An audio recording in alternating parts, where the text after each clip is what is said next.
연말이니까요. 제가 계속 내년을 보자, 좀 더 길게 보자라고 말씀을 드리고 있잖아요. 오늘도 그런 의미에서 골드만삭스가 올 한 해를 정리를 했습니다. 올 한 해 정리한 내용, 어떤 중요 포인트들, 시장을 흔들었던 이슈들이 있었는지 확인해 보면서 내년을 미리 대비해보도록 하겠습니다. 앵커 브리핑 바로 확인해 보시죠. 자, 2025년 시장을 뒤흔든 4가지 돈의 흐름이라고 해서 골드만삭스가 이렇게 리포트를 발행을 했습니다. 오늘 미국 시간으로는 이제 어제였고요. 발행을 했는데 올 한 해를 잘 정리를 해야 됩니다. 그래야 내년에 대한 투자 포인트도 얻어갈 수 있잖아요.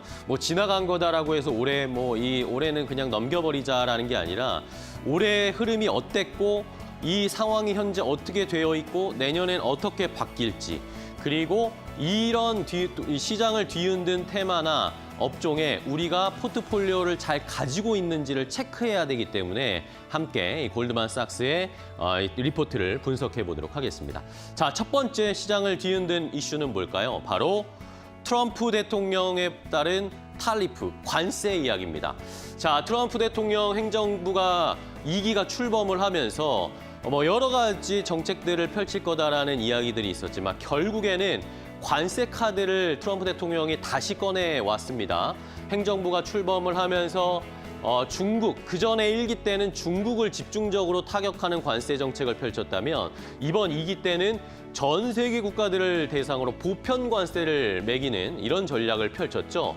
이러면서 시장에서 이거 관세를 미국이 이렇게 올리면 인플레이션 올라가고 경기 침체 오고 물가 올라가고 미국 내 지지율 안 좋아지고 이럴 거다라는 의견들이 많았는데 생각보다 미국 경제가 그렇게까지 타격을 받지는 않는 모습을 나타냈습니다. 자, 일단은 트럼프 대통령이 전 세계적으로 전방위적으로 관세를 부과하겠다라고 말했지만 사실 지금 한 1년 정도 지나고 나고 보니까요. 전면적인 무역 전쟁을 하는 것이 아니라 결국에는 나라별로 협상하기 위한 카드로 관세를 썼다라는 것이 명확하게 드러났습니다. 그렇죠? 우리나라와도 그런 협상을 했고 일본과도 협상을 했고 유럽 할 것 없이 중국과도 마찬가지죠. 결국엔 협상 카드로 관세를 썼다라는 게 증명이 됐습니다. 그런 다음에 미국, 멕시코, 캐나다 이 북미 지역의 새로운 무역 협정도 세팅을 했고 국가별로 협상을 진행을 하면서 오히려 불확실성이 이제는 차근차근 해소되는 양상이 펼쳐졌습니다. 관세에 대한 두려움은 이제 별로 없잖아요, 저희가.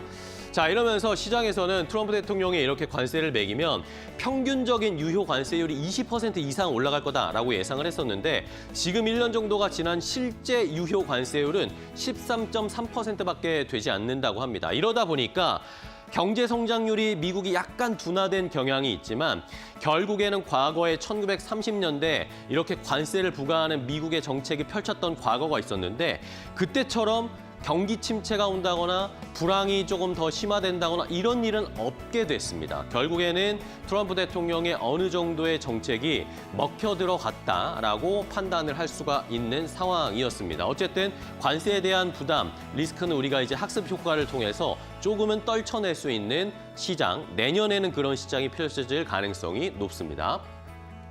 자, 다음은 두 번째, 혁신입니다. 이노베이션. 올 한 해 가장 혁신적인 분야 뭐가였을까요? 크게 두 가지를 꼽을 수 있겠죠.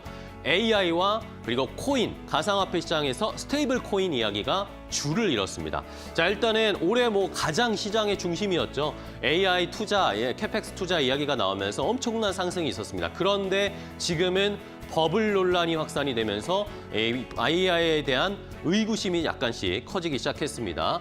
어쨌든 올해 AI 덕분에 매그니피센트 7, 미국에서 하이퍼스케일러들의 주가 상승률이 꽤나 좋았습니다. 두드러졌고요.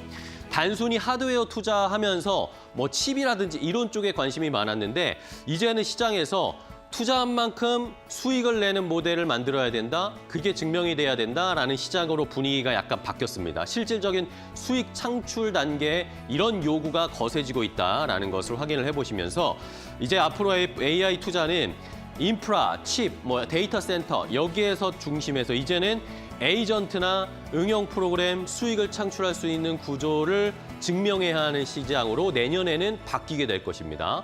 스테이블 코인도 좀 볼까요? 요즘에 스테이블 코인이 약간 잠잠한데 올해 어쨌든 암호화폐 시장에서 트럼프 대통령이 강력하게 추진했던 지니어스 법안이 통과가 됐습니다. 이게 핵심이었죠. 그리고 스테이블 코인 발행자가 어쨌든 이제 스테이블 코인을 제도권화시키기 위해서 이런 법을 만들었기 때문에 내년에는 본격적인 트럼프 대통령이 스테이블 코인이라든지 암호화폐에 대한 정책을 드라이브를 걸지 않을까라는 기대를 하게 되는 상황입니다.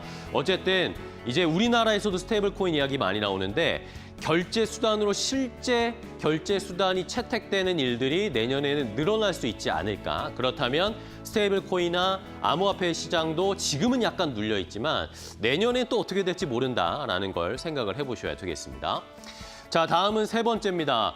전반적인 이런 혁신이라든지 불안감들이 떨쳐졌지만 하지만 미국이나 전체적으로 제도적 신뢰성의 위기는 조금 불안한 요소다라고 골드만삭스에서 분석을 했습니다. 일단은 미국의 재정 적자 부채가 역대 최고치를 기록을 하고 있잖아요. 근데 미국이 지금 엄청난 경제 위기나 굉장히 위기 상황이 아닌데도 이렇게 역대급으로 높은 적자와 부채를 기록을 하고 있습니다. 이런 것들이 시장에 대한 걱정을 계속 키우고 있는 것, 시장의 상승에 어쨌든 발목을 잡을 수 있는 요소다라는 것을 확인해 보셔야 되겠고요.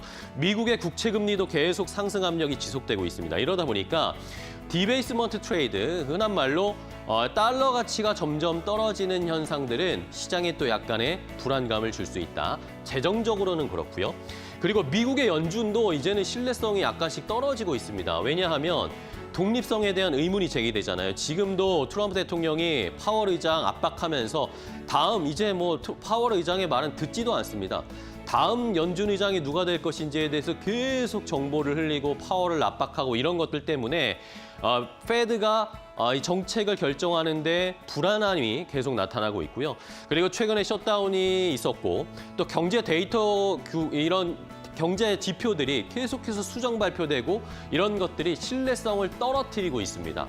결국에는 시장의 변동성을 키우는 요소가 미국의 재정이나 미국의 중앙은행 이런 기관들의 신뢰성의 하락 이런 것들이 정책 결정을 불안하게 만들고 자연스럽게 시장에 투자하는 우리도 그런 지표들이 사라지게 되니까 내년에도 이런 불안한 시장, 신뢰성이 좀 떨어지는 시장을 대응해야 하는 마음의 준비는 해야 할 것 같습니다. 자, 마지막입니다.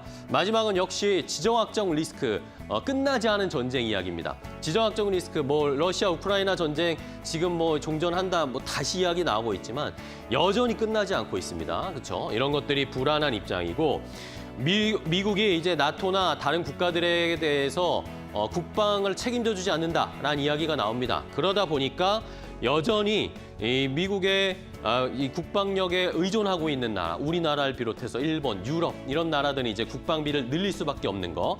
그런 것들이 오히려 우리에게는 또 하나의 기회가 될 수 있다는 것도 생각해 보셔야 되겠고요. 그리고 가장 큰 미국과 중국의 기술 패권 전쟁은 내년에 더 심해지면 심해졌지 덜해지진 않을 겁니다. 결국에는 미국은 반도체나 첨단 기술을 중국에 주지 않으려고 할 거고요. 중국은 히토류를 가지고 계속 미국을 압박하면서 미국은 자체 공급망을 만들려는 움직임 나타날 겁니다.